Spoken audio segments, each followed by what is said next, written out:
Nous avons très souvent parlé, évoqué sur ce plateau le cas du docteur Norbert Ngoran,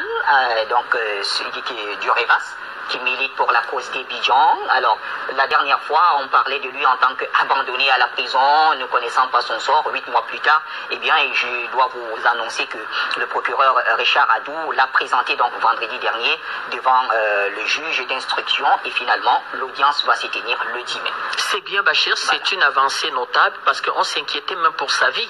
Oui. Vous savez que cette fameuse prison de Côte d'Ivoire, dont j'oublie le nom, la Maca, c'est en quelque sorte un assassinat, c'est une forme d'assassinat, c'est-à-dire que vous y êtes empoisonné de façon, comment je veux dire, subtile, vous y sortez, vous n'avez plus la plénitude de vos moyens, surtout aussi qu'il se battait pour une cause juste.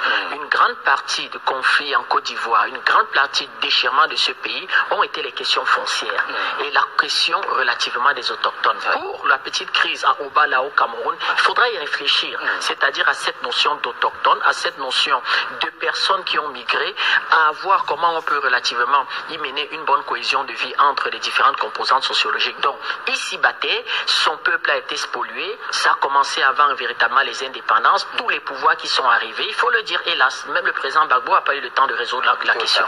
Et il a été embastillé de la façon la plus crapuleuse que ce soit. Il aura un procès, on verra véritablement ce qu'on lui reproche, nous serons extrêmement attentifs, Bachir, très attentifs, nous sommes en contact avec un certain nombre de personnes qui défendent la même cause que lui et on tiendra les Camerounais, les Ivoiriens informés de ce qu'il y va, surtout que l'Union européenne aujourd'hui est très encline à des questions de droits de l'homme, d'après eux, ce que eux dans leur esprit définissent comme droits de l'homme.